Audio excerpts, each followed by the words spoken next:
Entrepreneurs Over 40, episode 22, with Joe Pulizzi talking about how you can build your own successful business by following his Content Inc. model. Basically, I believe the best way to launch a business today as an entrepreneur is to build an audience first and then launch a product once you understand that audience better than anyone else, once you build an audience that knows, likes, and trusts you. And that's completely the opposite of the way most businesses start, as you know. You're listening to Entrepreneurs Over 40, the show for somewhat mature entrepreneurs and side hustlers. And now your host, Greg Mills. Our guest today is an entrepreneur, speaker, author, and podcaster. He's the best-selling author of Content Inc., Killing Marketing, and Epic Content Marketing. His novel, The Will to Die, was awarded Best Suspense Book of 2020 by the National Indie Excellence Awards. He has founded 4 companies, including the Content Marketing Institute and his newest launch, The Tilt, dedicated to turning content creators into content entrepreneurs. He is also the co-founder of the Orange Effect Foundation, a foundation dedicated to finding speech therapy and technology resources for children and families that need it most. Without further ado, Joe Pulizzi. Greg, thanks for having me. I appreciate it. Appreciate being on with you. It's my pleasure. Joe, can you take a few moments and fill in the gaps from that intro and bring us up to speed with what's going on in your world today? Yeah, you covered most of it. I started in publishing over 20 years ago, fell into this thing called content marketing, which all my business books are around that, which is basically instead of interrupting people with, let's say, advertising, we're going to create valuable, relevant, compelling information, build an audience, and then if they know, like, and trust us, they're more willing to buy stuff from us. So that's the whole idea behind content marketing. My wife and I ran Content Marketing Institute up to 2016. We had a very successful exit then, and I stayed with the company until 2018. Took that whole year off in 18, one of the best years of my life. Spent a lot of time with my kids, my 2 kids who are now in college, and now, really, because of this whole pandemic thing, I spent a lot. Of course, like a lot of people, were spending a lot of time at home, and I decided to really focus my energy on like individual content creators who are trying to be financially independent. And when I say content creators, I'll be talking about bloggers or podcasters or YouTubers or Twitch streamers, anybody that's actually trying to create a business out of this. And there's just a lot of questions. It's very hard to do. And I said, well, I can probably be more effective at helping those people than, let's say, writing a second novel, which is the novel did great. I always wanted to write a novel, but I figured, I could be more helpful. So we launched another business called The Tilt, and we are 100% dedicated to training and education for content creators and helping them understand what it takes to build a business. Okay. Now, are you kind of the outlier in your family, or did you come from an entrepreneurial background? No, I absolutely did come from an entrepreneurial background. My parents owned a restaurant called Pulizzi's Restaurant in Sandusky, Ohio. So I grew up in that until I was age 6 or 7, and they ended up selling that business. And at the same time, my grandfather and my uncle owned a funeral home. So I grew up in the funeral business. I worked at their funeral home from 18 to 22, all during my college years. So basically, every little piece of my family had some sort of entrepreneurial spirit. And I was itching to start a business forever. I was in the corporate environment until I was 33, 34. And finally, I took the leap and started what ultimately became Content Marketing Institute. But yeah, I always had that itch. And it's much easier when you see people around you that are doing this and are living a completely different sort of life, not a 9-to-5 life in any way. And that's what I was doing. I also thought I wanted to spend time with my family on my terms. So made that decision finally and took the leap, and it worked out really well. Now, you were using the term content marketing as early as back in 2001. How do you define it? First of all, the idea with content marketing used to be called custom publishing or custom media. And it came from the magazine industry, where a lot of companies, instead of doing advertising, would create their own magazines. Like Walmart and Sam's Club has their own magazine. Mazda has their own magazine, airline magazines. That's where it came from. was in charge of at the time, this is in 2000, 2001, I had to go sell these projects to big, mostly business marketers, chief marketing officers. And when I'd go in and I'd talk to them about custom publishing, they'd already be sleeping. I mean, they don't know anything. Publishing, we don't do publishing. I'm a marketer. So that's when I started using the term content marketing, because just use logic, right? Search marketing, social media marketing, direct marketing. If you want to get a marketer's attention, you have to call it marketing. So I started using content marketing. It started to get some traction. And then the whole idea behind it is, instead of this interruption thing, so instead of borrowing somebody else's channel, the newspaper, the magazine, the blog, the YouTube channel, your podcast, let's say I wanted to advertise on your channel, I would be borrowing your audience, your channel, and then say, hopefully people would pay attention to what I have to say with whatever I'm trying to sell. I think there's a better way. And so the idea of content marketing is, how do I create valuable, relevant, and compelling information to a very targeted audience over a long period of time? And if I do that, I'll be able to hopefully change or maintain some kind of a behavior. And so what you see a lot of companies doing, and it's probably the fastest growing area of marketing right now, where they're trying to figure out, okay, well, it's much more expensive. It's much more difficult just to advertise. How do we do this? How do we build an audience of email subscribers? How do we build a following on YouTube? How do we figure out this thing called TikTok? And so you have a lot of companies trying to do that. Most of them not doing very well because it's difficult and it takes a long time to do. That's where you're seeing a lot more individual content creators that really only need a smartphone today to try to communicate whatever message they are. Hopefully they have some kind of a hook, some kind of differentiation, and then they can go ahead and create an audience. And that's what we did at Content Marketing Institute. Started in 2007, really started to get some traction in 2010, launched our big event called Content Marketing World in 2011. So we went from 2010, I think we had revenues of around $50,000, $60,000 a year. I was losing a ton of money. And then 5 years later, we were a $10 million business, and then ended up selling for a bunch of money the next year. So it's absolutely the best business model out there. It just takes a long time to get there. Now, you touched on this a little bit. After you sold the Content Marketing Institute and you'd already become a full-time novelist, what brought you back into marketing? It was so strange. It was right after the launch of my novel, The Will to Die. This was in March 8th of 2020, which was, you do the timetable in your head. Mm-hmm. The next day, basically everything shut down across the United States. And so I'm like, okay, well, I'll just start on, we were all at home. I'll start on my second novel, no problem. But over the next 3, 4, 6 weeks, I started to get emails and texts and messages from friends and colleagues and LinkedIn connections where they were trying to figure out this whole Content Inc. model. And Content Inc. was the book I wrote in 2015. It's about the idea of, can you actually build a business out of content creation? What we were talking about with content marketing before, but not in a company, for yourself. And I started to go through it and say yes. And I'm like, okay, this is weird that all of a sudden we're getting this. I understand people are getting laid off from their jobs. What's the next whole thing? And then I started looking at podcast downloads. I stopped the Content Inc. podcast in 2017 entirely.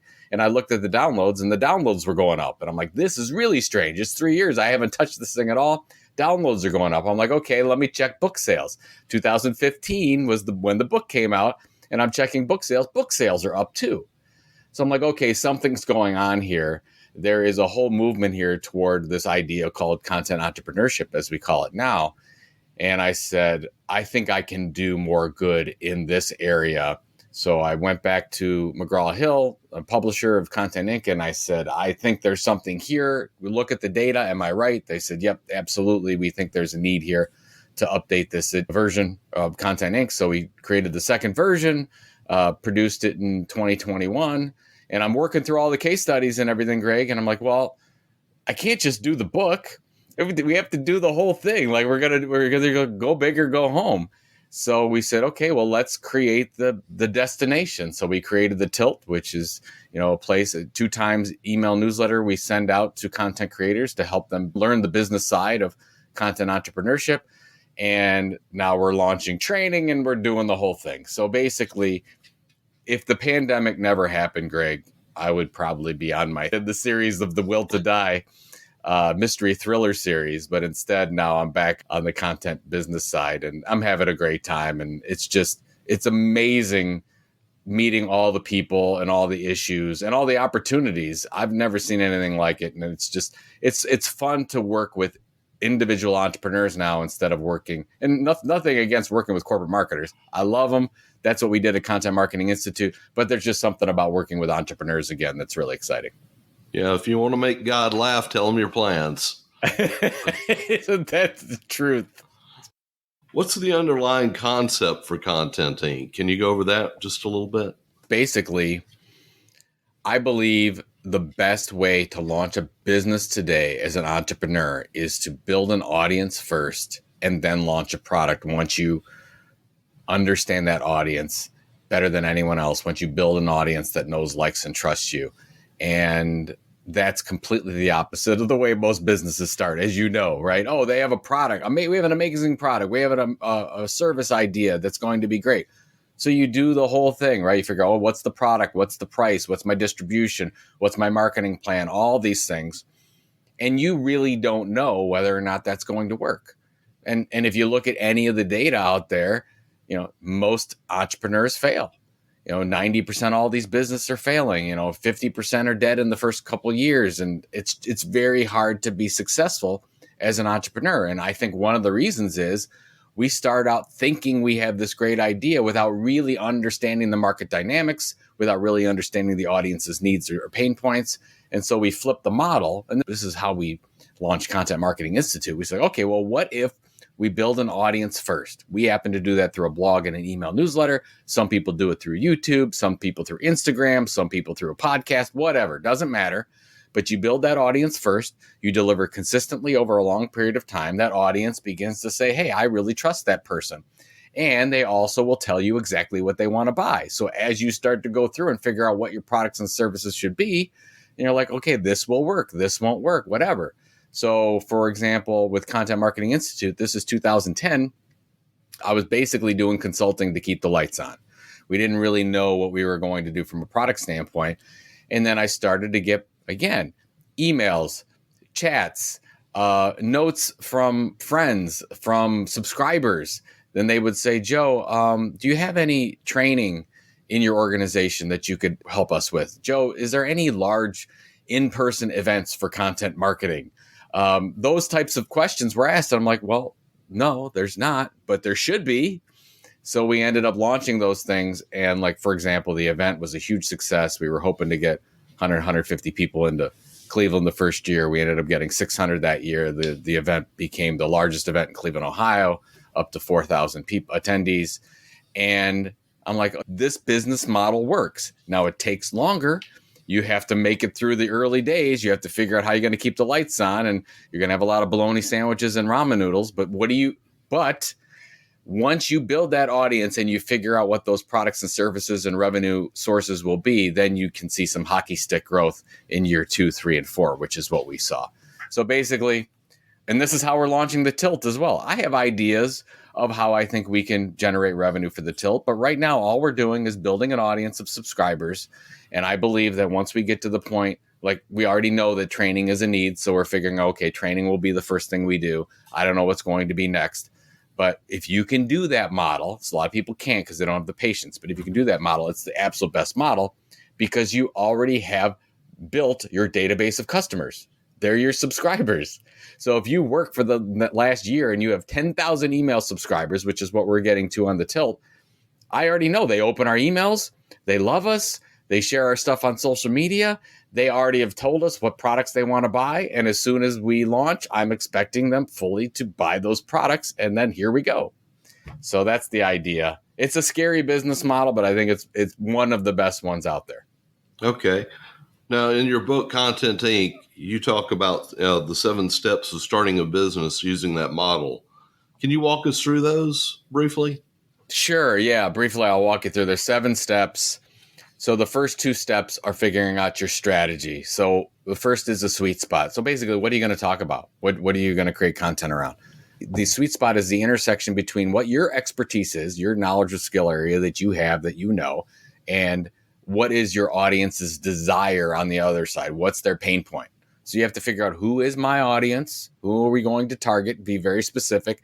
And then what can we deliver that's special to that audience that's going to solve a pain point? Great. That's step one. Step two, most important one, where everybody gets it wrong, is the content tilt, which is where that's obviously where the tilt comes from with the new business. It's, where can you find an area of differentiation? What is your area of differentiation that you can cut through all the clutter and all the content out there to break through and build an audience? So what most organizations do is they create very similar content to 20, 30, 50, 100 other companies out there. I mean, just Google cloud computing and you'll find out, Salesforce and Amazon and IBM, they all basically talk about cloud computing exactly the same way. There's really no differentiation there. Well, as entrepreneurs, we don't have $1 billion in marketing like these companies do. We have to be smarter in order to break through. What's that differentiation area? So maybe it's focusing on a niche audience more than nobody else is focusing on. Maybe you've got a point of view or a sense of humor that's different. Maybe you're going to a platform like Twitch and you're going to stream and nobody else is on that platform. So you have to figure out some hook, some differentiation. Those are the first two: sweet spot, content tilt. The next is building the base. This is where you're doing the work, you're creating the content, and you pick, for the most part, one platform, one channel to do this. You are a podcaster, or you are a YouTube series creator, or you are a blogger, or a writer, or an email newsletter provider, or whatever the case is. You focus on one and you're great there. Where a lot of people go wrong is they want to be everywhere on the internet at one time, and you're basically become jack of all trades, master of none. You're not great at anything. You can't build an audience. And then you're like, okay, that didn't work. So what we are teaching people is focus on one that you can be great at. And you might test it out for a while, but ultimately, with all the hundreds of case studies we looked at for the Content Inc. book, we found that focusing on one is where it happens, and you diversify later. And I'll get to that. So you have sweet spot, content tilt, then you build the base, then you're all about audience building. And when I say audience building, I'm not necessarily saying build Facebook followers or YouTube subscribers or anything like that, which is fine. There's no problem with that. But really what we want to do is get them to become email subscribers of yours. If you can, if you have an email offering, because you have the most control over that channel. Whereas in Facebook and YouTube and Instagram and TikTok, you have no control over that audience. You have no data. You have no direct connection with your audience. Basically, that's YouTube, that's Facebook, that's Google. They have all that power. So we want to make sure that's fine. You can start there, but you want to move over and build your audience. So that's the fourth step, is you're really focusing on building an audience of hopefully email subscribers, and then you generate revenue. So that's where we get to the point where, okay, you should know your audience well enough. What types of revenues you're going to launch. In the book, we talk about 10 different ones. So are you going to launch an event or a conference? Is it paid training? Do you have a product you're going to launch? Is it a consulting service? Is it an affiliate program? There's lots of different ways to generate revenue. So we're going to figure out, okay, what's the revenue that's going to make sense? Starter revenue, and then ongoing, how are we going to really make a truly profitable business from this? And then once you find your revenue, you get to step 6, and that's diversification of channel. So that's where I said in the beginning, in building your base, you're just focusing on one. Well, once you get to the more mature content entrepreneur level, that's when you're saying, oh, okay, well, I have a blog and an email newsletter. Now I'm going to launch a podcast. From that podcast, I'm going to maybe launch that. It takes 6 to 9 months to really make things go. And then I'm going to launch a YouTube series. So basically, you're doing what all media companies have done since the dawn of time. You focus on one area, and then you diversify into others. Why do we do that? Because what we found in all the case studies is that if you get audience members to subscribe to multiple things that you offer, they become better customers. They spend more with you, they stay longer with you. And so that's why we then diversify. And then the last step, this is where you make a decision. And this is where all the entrepreneurs make the decision. Are you going to sell, or are you going to go big? We decided, my wife and I decided to sell. That was always our goal. We knew the number we wanted to sell at. We went through the process of selling. We knew what the valuation should be, and ended up going that direction. Or do you want to go big? Do you want to scale up and become a truly big business? There's a lot of things that go into that. Maybe you want to do that. Maybe you don't. I decided I didn't want to. I didn't want to go through all the mechanics and and hiring the amount of employees and HR and doing the things that, people that have 300, 400, 500 employees do. So we ended up selling. But we talk about in the book, you can go either way. How do you do that? How do you get to the next level with those steps? So that's the 7 steps of the Content Inc. model. From start to finish, you're talking about a 4 or 5 year period. If you stick with the first 9 to 12 months, which is the hardest in any entrepreneurial startup, that's when you're building the audience, you're finding your voice, you're figuring out your differentiation and your content tilt. That's where it does take some time. But if you can get to that level and get to about month 16, 18, you start driving some revenue. Month 24, you're really starting to look at diversification. And then, months, 32. So basically into years 3, 4, and 5, that's when you're starting to say, hey, this thing is working. What are we going to do? What's the big picture? Are we going to sell, or are we going to create this amazing larger enterprise? Now, for somebody that's just starting out, how do they know who their audience is? First of all, you just start with a hypothesis as an educated guess. So when you start with your sweet spot and you figure out what you want to talk about. So, for example, Indium, they manufacture industrial soldering equipment. So they want to target engineers. Okay. But as engineers specific? No. They want to target mechanical engineers. Okay, well, is that specific enough? No, we want to target mechanical engineers who work in companies of 100 employees or more that are located in the northeast of the United States. That's where we go, and we want to get more specific. Hopefully, if you're going this direction, you know something about your audience. But then as you start to do your research, use social, we call them in the book listening posts. So you set up listening posts on LinkedIn. You maybe get some survey data. Call some people that are in the industry that you would be your audience members. Figure out on Twitter. Are they using Twitter? Can you get information that way? Whatever you need to do to get information about your audience, then you start with, okay, this is the base audience, and then you want to figure out how you can go more niche and more niche and more niche, and just get down to the point where you can answer the question positively when they say, can you be the leading expert in the world on that topic to that audience? And you want the answer to be yes, but generally people don't focus on a niche audience enough. So that's really what we want to focus on. And it takes time to get there. When we started Content Marketing Institute, we were just targeting marketers who were involved in content. Okay, that's fine, but not good enough, because we couldn't be the expert in that, because there were a lot of big software companies that were focusing on that area as well. So what could we be the expert at? We focused on content marketers in large enterprises internationally that have real complex content issues. That's where we felt that we could be the leading expert in the world. So we said, you know what? We're not for small and medium-sized businesses. We're focusing on large businesses. We probably made that decision 6 to 9 months in. It was a really good decision. We could focus on being the best there. So as you go on and you learn more about your audience, you'll get there. Set up your listening posts. So every day you're learning more about that audience. Now, what kind of mistakes should someone be wary of when they're getting into content marketing, especially for the first time, and picking a niche or a topic? Well, the first thing is that we talked about, you have to be patient. If you expect major results to happen in 6 to 9 months, you're going to be severely disappointed.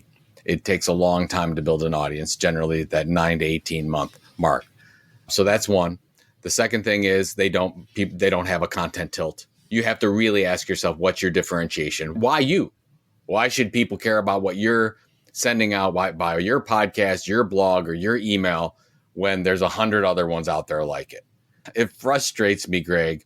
So many people that say, oh yeah, I'm going to do a podcast for entrepreneurs. All right, great. What kind of entrepreneurs? Not just entrepreneurs. Oh, come on. You can't be specific enough if you do that. Like even you're doing, focusing on over 40 entrepreneurs. You're focusing on an area that's differentiated, that you can be the expert in the world. So finding that tilt is really important. And then the last thing I would say is consistency is where so many content entrepreneurs fall down. So if you have a podcast and it's a weekly podcast, you deliver that podcast the same time, about the same length every week, and you're going to do so for the next 5 years, most likely. Now, you could change it a little bit. You could tweak it. You may have gotten some feedback. The format's not right. So say you do an email newsletter. You put that out we do every Tuesday morning and every Friday morning at the Tilt. and we send that out at 7:00, and we haven't missed a second since we launched in April. We know that we're going to have to do that for the next year, 2 years, 3 years to build that audience. That's a promise you're setting for your customers. And if you miss that, you break that promise, you might never get that audience back again. I would say consistency and that content tilt are probably the two biggest areas that people fail, other than the fact that they want to be everywhere on the web. Oh, I got to be on Twitter. I got to be on Facebook. I got to be on Instagram. I got to do email. I got to do podcasts. And my answer is no, you don't. Be wherever you can be great. So that may be you might create the podcast and you're going to focus on Twitter. Great. Do those things well, and then forget everything else for a while until you have the resources to be great in other ways. Okay. Now, you talked about the content tilt, and you define it as the area of little to no competition on the web that can give you a chance to break through the noise and be relevant and be heard. And you talked a little bit about this, but what are some good ways to find and test it?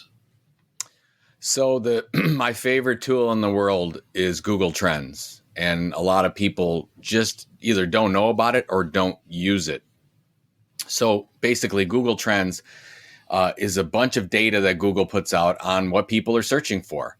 And they have terms that say, okay, these terms are solid terms. These are the terms that are used by most people, and other ones are breakout terms. And I love to look at the breakout terms. So for example, if I put in, for me, it was custom publishing, and I typed in custom publishing, and they'll say, oh yeah, custom publishing is very popular here. Here's over the last 2 years, how many people have searched for it. But on the bottom right-hand corner, it'll say, emerging associated topics. And there would have been, oh, content marketing. Wow, that's interesting that's associated with it. And so it'll talk about breakout terms. So I love to look at breakout terms.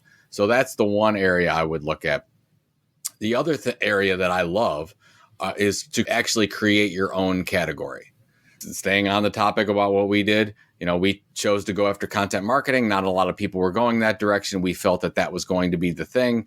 And it worked out really well. And what's great about that is when it's popularized and people start to search for stuff, they're going to find your stuff because you were the one talking about it first. We've tried to do the same thing at the tilt with content entrepreneur. Content entrepreneur was not a phrase used by anybody, but I believe it best encapsulates what we're trying to do. It's like, oh, it's an entrepreneur. Oh, they're using content. Great. Content entrepreneur, put it together. So that's what we're trying to popularize, so that when people start to associate themselves by that, they end up finding our resource and going that way. So I would look at those types of things. And again, surveys are a must. Talk to your customers. I cannot tell you how many people just don't. You maybe can't get on the phone today anymore, but you can certainly message people. You can send out formal surveys. You can get data. So get some information about what's going on, and then take it another step and say, okay, this is the opportunity. This is the opportunity.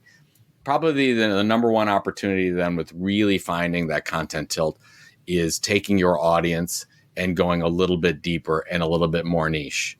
So if you are just use the engineering example, you can't be the leading expert in the world to just engineers or consumers who like to travel or entrepreneurs.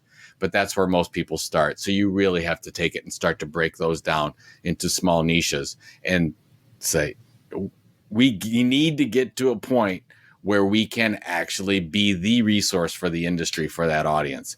And you have to break your audience down there into some targeted niches, or it's not going to work. You talked a little bit about Google Trends, and I've used that before. What are the number of hits that would be relevant, that would be worth pursuing, and how big would be too big? So, tough question to answer. I guess the way that I would put it is you can't go too niche. Most people think that, I can't focus on, if there's only an audience of, I only think there's 1,000 of these out there. Well, maybe there are 1,000 now, but maybe in a year there's going to be 10,000 or 20,000 or whatever. I don't want necessarily concerned about the numbers. What I want to make sure is we want to break through with all the competition that's going on. So that's what I'm more concerned about. So if there's And that's where you can figure out and do easy things like Google Trends and Google searches to figure out. So if you typed in something like traveling in Florida, well, how many people are creating content about traveling in Florida? Well, it's ungodly. I mean, there's big media companies, there's small content creators, there's influencers, there's thousands and thousands of people creating content full time to help people who want to travel in Florida. But what if there's just to traveling to Bradenton Beach? Oh, well, now I've got maybe 50 people. What if I'm talking about traveling to a certain part of Bradenton Beach? That's the kind of thing I'm getting to, and Google can help you get there and really look and help say, okay, well, these, and you can figure out who's advertising to those areas, who's paying for ads in it, how many people are there, how many pages are around there. Put it into Google Trends and figure out, what are some of those different searches. That's where you find the gold nuggets, where you'll put in a type about traveling to Florida, and then you'll go down in the lower right-hand corner and it'll say, well, these are the breakout terms. Look at those breakout terms. And then, but also at the same side, what are you proficient in? What's your skill and your expertise, so that you want to combine those two. Those two come together with your audience's need. They want to travel to Bradenton Beach, let's say. And then what your expert is, you understand people who like to boat, or people who like to kayak. Okay, now you're starting to come together and you're starting to figure out something where you get a content mission statement that is focused on a very particular audience, on a very particular topic that you can be an expert in. You've talked about focusing on a platform that you can control and that you have control over, and driving traffic to that. What's the danger in not doing that? Well, first of all, yeah, you can make your decision on which platforms you want. In the Tilt, our platform is our website and our email newsletter. That's great because we control both of those things. The problem is there's no audience there. We have to do a lot of work to get people there. Would it be a better decision for us to start on, let's say, a YouTube series where we know our audience is already there searching for videos? Should we do a podcast where we know people are already listening for things like that? So the issue is, okay, well, let's say we decided not to do an email newsletter and we wanted to go and do a YouTube series. That's great. We can build subscribers. We can build an audience there. But let's say somebody goes and subscribes to the Tilt's YouTube channel. Great. Does that mean that YouTube is going to show that necessarily to that person that subscribed? No, YouTube doesn't have to show that, even if you subscribe to it.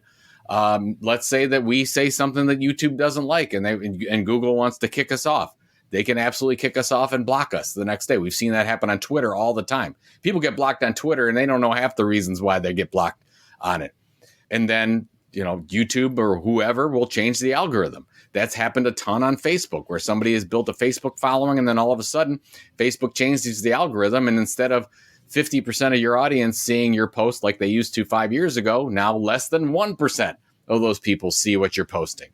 So your audience might be there and you can build an audience there, and that's fine. But then if you do that, you have to have a secondary strategy to move that over to something that you can control. And right now, the best thing we have going is email, a website, an owned membership site that you can control. Those types of things are very important. So again, I'm not against building your platform on what we call rented land, social media properties. But you got to remember, at some point, it's all going to go wrong. And I'll tell this one story. So there's a very, very large company that sells most of the routers in the world right now. And they created an amazing content repository and community on Google+. They put millions of dollars into this place on Google+. And then Google+ came along and said, we're closing Google+. We're done. So they invested years of time and resources to build an audience on Google+. And then the next day, Google says, we're done. We're killing all. Well, don't put yourself in that position. Hopefully it'll all work out and everything will stay like it is, but it never does. Just like the MySpaces of the world, at some point they end. So we've got to take that goodwill that we built on those platforms and try to get them over to something where we have more control. That makes sense. You talked about in your book doing a content audit. And how important is that for a solopreneur? For a solopreneur, not as important when you're getting started, because the content audit, you're trying to figure out what content resources you have to work with so that you can create lots of different content. If you've been creating content for a while and you want to start, let's say you've been doing a blog for a while and you say, oh, I want to do something full time. And I found an area that I love. I found an audience and I'm going to create a business out of this. Well, maybe since you've been blogging for the last couple of years, you have a lot of resources and you haven't really taken a look at it. So that's where it's a good idea to say, oh, okay, we have these blog posts. These are the ones that are being ranked in Google on these keywords. Here's different categories we can start to put them in. Here's ones that should be updated. Here's some ones that we can reuse. So content audit is just about a one point in time figuring out what content do we have to work with and what do we need to do moving forward in order to build an audience. So what one good thing that I did with the content audit back in like 08, 09, I was writing my second book and I was trying to figure out, okay, I didn't want to start from scratch. Let me do an audit of all my blog posts. Did an audit of all the blog posts, figured out all of them, which ones did well, which ones didn't. I took all those and I put them into a table of contents and I said, oh, I've got 50% of a book here. So a lot of people wouldn't do that. They start fresh, but you might have some of that content already. So in that case, it's really important. And in another case, it's to figure out, okay, I've been creating content for a long time. Some of this content needs to be updated. So we have to make sure that for the really important content we have, especially on our blog, or let's say it's an old podcast episode and we really should update something. We've got old content that people don't know is old. If they find you on Google and they go to your article and that thing hasn't been updated in 4 years, well, shoot, Google's giving you a present. You have to update that. And a lot of people don't set the schedule to do that. Okay. Now, what are some good ways to come up with content ideas and kind of brainstorm? Most important, number one, that nobody does is talk to your prospective audience. Who's the audience you're targeting?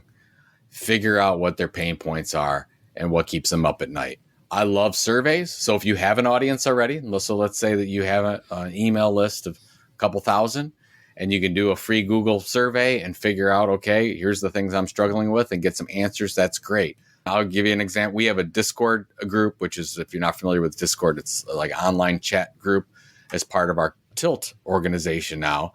And whenever I have a question and I'm trying to figure out something for my content, I just ask them, hey, this is I'm looking for a case study on this. Can somebody help me? So whenever you can get that direct feedback, so from surveys, from social media, like we talked about before, from asking them, when I started in publishing, I started in sales and we were required to do reader calls for the magazine that I worked on. I mean that every week I had to call 5 people that were actual magazine subscribers and I had to ask them, what were their pain points? What were they struggling with? What are things that we should know? What are things that we need to cover that we're not covering? Those were the most valuable things for me as a salesperson. And then I could take that information and pass that over to editorial. We don't do that enough. We make it so complicated, or we're just trying to, guess about this stuff in the dark when we've got the people that are more than willing to help us. We just have to go forward and ask them. Now, when should a solopreneur or someone just starting out, when should they even think about outsourcing? And what can they outsource, I guess, is probably a better question. Sure. Yeah. You can outsource almost anything. Right. And as you know, and what I would recommend doing, and here's the thing is, when you start as a solopreneur, you do everything, right? You're doing the billing, on the content side, you're creating the content, you're editing the content. Like for a podcast, you're producing the podcast, you're distributing it, you're doing all the things. But what you want to do is get to some point very quickly where you're saying, my time is more valuable doing certain high value things and not doing some things. So I would make a list, and I've done this for myself many times. What are the things that you're good at as an entrepreneur or a content creator? And what are the things that you really love to do? And you list those things on one side. Great. I love to write articles. So I'm going to keep writing because I love doing it. I'm good at it. Wonderful. Let's take on the other side. What are the things that you're not good at and things that you just hate doing? List those things. Anything that you list on that column, you need to outsource. So if you're not good at keeping a calendar, you need a virtual assistant to help you create your calendar. If you're not good at setting up podcast interviews, you need somebody to help set up those podcast interviews for you. And by the way, those could all be different people, or they could all be one person. When we started to do this at Content Marketing Institute, we ended up working with hundreds of different contractors and freelancers to do. I need somebody to do this design. I need somebody to do this type of content. I need somebody to do this audio. I need somebody to do this YouTube video series. Those are all outsourced by different people over the time, because we just either didn't have the expertise or weren't good at it or didn't enjoy doing it. So we only had a core team of a very few people, but we had a very large team of contractors. So you can do a lot of things and you can figure out what is your time worth. So if you figure out, oh, my time is valued. Let's say you do consulting. Oh, my time is valued at $200. Well, if you're doing a transcription job that basically you could outsource for $20 an hour, please go and do it and outsource it, and don't keep that. So you have to make the tough decisions as quickly as possible to outsource those things. So you love it, you're good at it, keep it. If you're not, outsource it as quickly as you possibly can. Okay. Now, once we're driving consistent traffic to the site that we own, how and when should we monetize it? So you want to monetize as quickly as possible. We just did some research on the Tilt. We talked to 1,400 content entrepreneurs, which is, if you go to thetilt.com/research, you can find it. And we talked to them, and generally it takes 9 months to first dollar. Well, shoot, you have a heart attack, right? You're like, 9 months, I'm not getting any revenue. What do I do? Now, we don't do that purposely. We don't want to wait and say, oh, we're not going, but we probably have to in a lot of cases, because you're not going to monetize until you build that loyal audience, that they have enough information to launch some kind of a product. So you have what I call survival monetization in the book. What is the thing that you can launch that you can keep the lights on? With us, when I was starting out with the business, that was consulting. I could do consulting for a few hours a day. I could get paid so I could build what became Content Marketing Institute. Some people do affiliate links. Some people do advertising and sponsorship. Whatever that is, go ahead and do that, knowing that long-term, this might not be something that you're going to do, but this is something that's going to keep the lights on and keep you moving forward. And then you get to a point where you can monetize in multiple ways. Most content entrepreneurs who are doing really well monetize over 4 different ways. So that's what's really great about these businesses. It's a really diversified from a revenue source standpoint. So if something happens, let's say a worldwide pandemic, we don't get hit with the one revenue source that's not going to work during that time. So we want to diversify out, just like Amazon does, where they have 1,000 different ways that they generate revenue. So as quickly as you can, you want to find some kind of a revenue source, but then long-term, you get to that 9, 12, 15, 18-month mark, then you start to add those long-term revenue initiatives that's going to take the business to the next level. Okay, so you don't think that there's any danger in kind of alienating the few fans that you might have early on with doing that? No, there is. There absolutely is, especially with advertising. So if let's say you have a podcast and people like listening to your hour podcast and you're going to add a sponsorship in there, somebody might not be happy with it. But you might not have a choice with it. Like if you're asking me, Greg, if you can possibly wait, if you've got millions of dollars in the coffer and you can wait, then wait until you get to that point where you say, okay, this is the revenue we're going to launch. We've got all the data. We've got the audience. Everything is great. I work with mostly entrepreneurs that aren't in that position. They have families. They have kids. They have bills. They have mortgages. They need to pay money. They need money to do this thing and make it work. So yes, same here. you have to take that chance, right? So sometimes so figure out maybe the one that's the least intrusive. Work with a sponsor, and that's where I would recommend. What really worked well for us was I went out to companies that I knew that I had relationships with, and I said, "Look, here's what we're trying to do. Long term, we're going to build this. Would you like to be on the ground floor of this business? And I'll charge you this. This is what you get. I'll be great for you. I'll talk you up because I believe in your product, and you can kind of be with us on the way. And at the same time, you can help me get my business off the ground." Have that frank conversation with some people. You'll be surprised at how open they would be, because they want to be on the ground floor of something that's going to be, you're going to build this big audience, or maybe you have a mission that really aligns well with their business. Or maybe they say, okay, good, I'll sponsor you and I'll provide that. But then can I take one of your articles and syndicate it on my site and on my blog? And you might say, yeah, that's great. Let's work out that deal, because now I can pay my bills and I can even get my name out to your audience in that way. So there's a lot of creative ways to do this, and you just have to be open to that. So once things start rocking and rolling and you've got some consistent income coming in, how do you take things to the next level business-wise? Once you get to that point where you've built that base and you have one or two revenue options, so that's where I like to start. Find the one thing we talked about. Is it the podcast? Is it the email newsletter? And then you have a couple different revenue sources off of that, and you're starting to get to a point where you can hire people or contract out. Now you're in the point where we get to diversification, and that's where you really start to make the money. So for diversification level, which is the sixth step for us, that's where we made all of our revenue and profits, because we only started with a blog. All we did at Content Marketing Institute was just 22 months. It was just blogging. It was blog. We added an email newsletter. We're great. We did that for 3 years. Well, now what? Well, then we added a print magazine. Then 9 months later, we added our event. Then we added podcasts, and then we added more research, and we just added and added, not all at once, but every 9 months we would add a new content product. And that really took us to the next level. Our audience just went crazy. We went from about 10,000 opt-in email subscribers to well over 200,000 in about a 3-year period.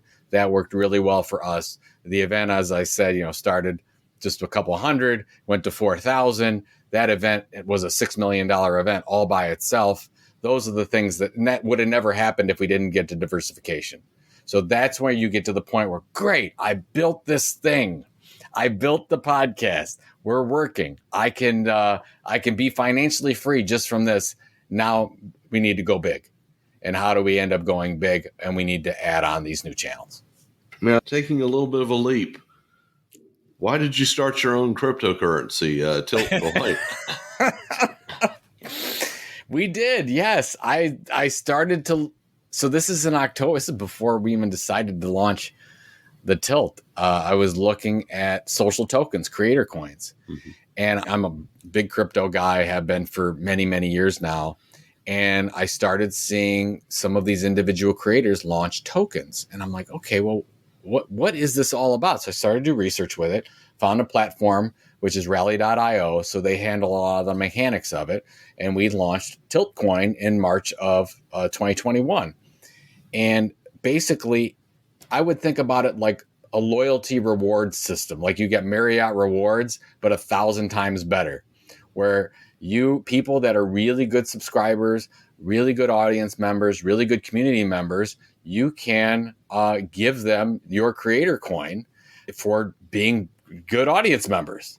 And you start, we started at 36 cents. I think we launched it right now. I think it's about $38 or something like that. So those people who got initial Tiltcoin have done very, very well. And at the same time, we've created membership levels out of it. So we've created more loyalty through that, where people want to be Tilt VIP. You have to have 20 Tiltcoin. So some people will end up buying that into the community. If you want every month, you want an exclusive content report, you have to be part of our Tilt 5 club. That means you have to have at least 5 Tiltcoin. And Greg, I got to tell you, I've never seen anything like it from a loyalty and a communication and a really community building tool like we have, because we integrated our Tiltcoin with our Discord channel. So that's where we get the different levels of membership. So only if you're at certain levels, you can only see certain things. I've never seen anything like it. People are loving it. They're trying to figure this whole thing out. And I think that we're early. We're only one of, I think, 180 content creators on the whole Rally platform that have their own social token. So we were lucky to be early enough.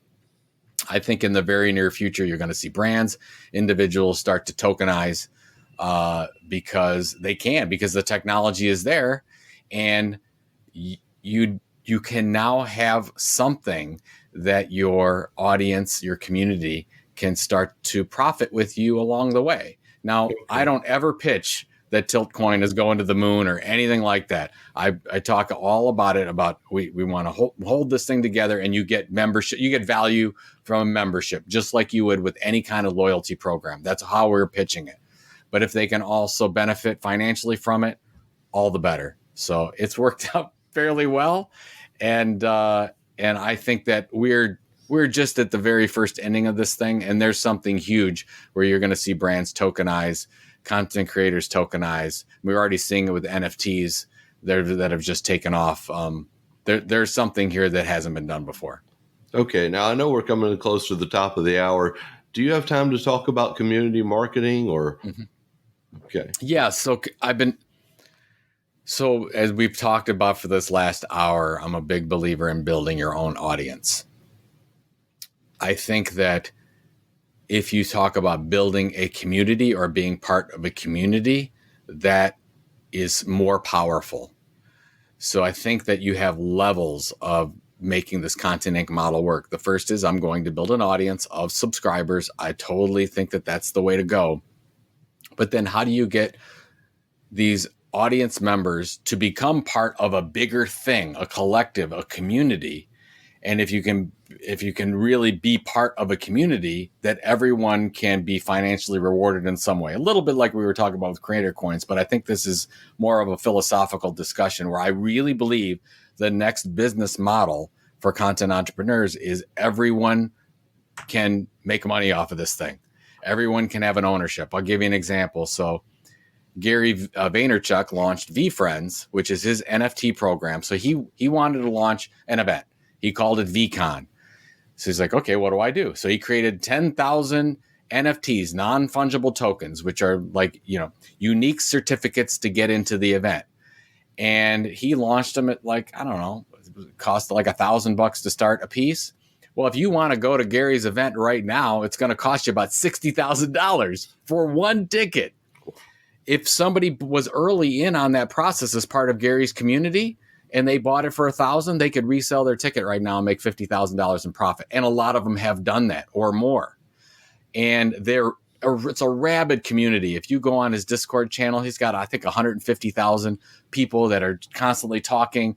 They all have a little bit of ownership because they don't just have a ticket to event. They have an NFT. And an NFT, you can deliver value on that forever. Because if somebody has it in their wallet, you can drop content. You can drop exclusive offers. You can drop tickets to events. You can do lots of things that you can't do.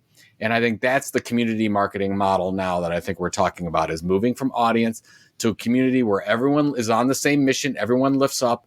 And you've got people that don't just take the content and they try to do something with it. Now they're giving back.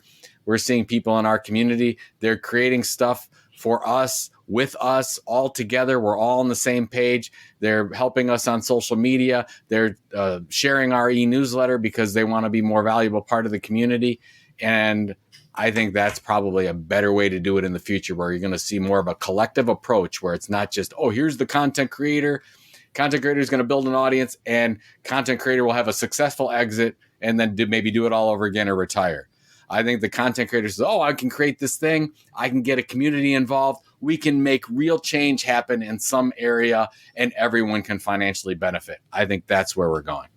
Now, let's get ready to wrap this up. Is there anything I haven't asked that you'd like to talk about or go over? I really think that because of what's happened with the pandemic, we've seen this whole thing accelerate. I mean, we're seeing, if you were to look at how many entrepreneurs have launched businesses in the last year, and you've seen Wall Street Journal has covered it, New York Times, millions and millions of people are launching businesses that never did before. We're seeing a boom in entrepreneurship. I think most of these businesses are based in content creation, content entrepreneurs, because it's the easiest business to start, not to go forward and make something of it, to start, because all you need is a smartphone today, depending on what you're doing. And I would just say there is a path that thousands of us have taken before that is proven, so you don't have to make all those mistakes. I just appreciate your time talking about it, Greg. What's your number one piece of advice for the entrepreneurs over 40 audience? I think that you're in a good spot, because I think the majority of the entrepreneurs right now are in that Gen X plus age bracket. It's so funny. There's a lot of support out there for a group of people there. My number one advice would be probably, besides just doing the Content Inc. model, is do something that can make a difference. Create a bigger mission than yourself. And that's what I think really, to your point about community marketing before, that's where I think you can really make a difference. I think if you have a small mission, I want to sell these products to this group of people, and it's a product-based mission, and it's not something that really can make a difference in the world, I think we got to think bigger. So that would be my recommendation. Really look down at your mission statement of why you're doing this and create a bigger why, as Simon Sinek always talks about. What is your why? What is your why? And then how do we make a positive impression on the most people with that why and really make a difference? And that's our opportunity today, because a lot of people, if you do this thing and you start building a following, you'll find out there are a lot of people that have your why as well. And then if you get more and more people going that same direction, that's when change happens. Okay. What's the best way for people to find you online or get in touch with you? Yeah, I'm at Joe Pulizzi everywhere. Twitter's probably the best place, JoePulizzi. And then thetilt.com is where all of our stuff is at. And then if you want to check out our Tilt coin, go to rally.io and you can search for Tilt coin, TILT. And if anyone out there is interested in getting started, I always like to help people get started in crypto because a lot of people don't know how to do it. If you want to get started, my email is jp@thetilt.com, jp@thetilt.com. Send me a note. Say, hey, I heard about, getting started on crypto, and I'll be happy to send you some Tilt coin and for free, so you can figure out how to get through this whole thing and say, hey, now I've got some crypto. So there you go. All right. That's a wrap. Thank you, Joe, for being my guest on Entrepreneurs Over 40. Thanks, Greg. Appreciate it. Joe was another great guest, and his book, Content Inc., is an invaluable resource to myself and other content creators. Now, Joe is a perfect example of someone that pivoted from what they thought was their plan to something else. Joe had sold his Content Marketing Institute and thought that he was done with marketing. He had published a successful fiction novel and was planning on releasing follow-ups to it. Then the pandemic hit, and more people were reviewing his content, reaching out to him and becoming interested, and learning how his Content Inc. model could help them. So he felt compelled to pivot and has since launched thetilt.com, which specializes in helping content entrepreneurs get up to speed and thrive. Content Inc. model involves the following 7 steps to launch and monetize your own content business. Number 1, identify the sweet spot, which is where your unique expertise collides with your audience's pain points. Number 2, identify the content tilt. Determine how you differentiate your content from all of the other content noise that's out there. Number 3, identify the base. This is where your content will live and be distributed like YouTube or a blog. Number 4, audience building. Use social media and SEO to convert visitors into long-time subscribers. Number 5, revenue.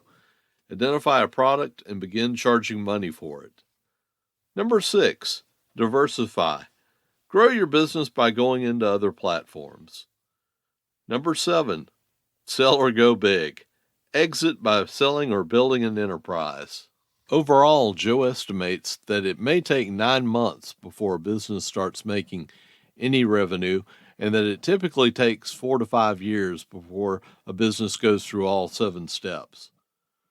Joe also preaches that while you can grow a platform on rented land, such as YouTube or Facebook, it is best to move your audience members off onto something that you can control, such as a website or a mailing list, so that you won't be at the mercy of the companies that control the platform that you're on. Joe uses tools like Google Trends to brainstorm content ideas by punching in keywords and then taking the breakout terms that it suggests and potentially basing content around those. He also recommends asking your existing audience what they want to know more about or what their pain points are to find out potential sources of content. Joe goes on to say that once you have consistent traffic, that's best to monetize as soon as possible. He also recommends diversifying the various revenue streams into at least 4 different ones. He added that there is a risk that you might alienate your fans, but it's a small one, and you can do things to mitigate it, such as choosing the least intrusive options first. Now, Joe is really into cryptocurrency and even has his own one called Tiltcoin. He uses it in a way that I hadn't previously been exposed to and likens it to a customer loyalty program. He rewards new subscribers with $5 worth of Tiltcoin and further rewards them when they do things like successfully refer the Tilt to new subscribers or register for Tilt events. Maybe we'll have to come up with our own EO40 coin. Joe did mention that if you want to get started in crypto, to give him a shout at jp@thetilt.com. Now, next week, we'll have on Zev Ash talking about his book, How to Get the Most Out of Marketing, an action plan for small business owners. Be sure to hit subscribe in your podcast app so that you don't miss it or any other episodes. I just wanted to add that I know that there's a lot of podcasts out there that are focused on entrepreneurship, but there aren't a lot of podcasts out there that are focused on entrepreneurship over 40. And I just wanted to encourage you to keep listening, and thank you again. Take care and God bless. Thank you for listening to Entrepreneurs Over 40. Check us out at entrepreneursover40.com. If you've enjoyed this podcast, please leave us a review on Apple Podcasts, Google Podcasts, or your favorite podcast directory.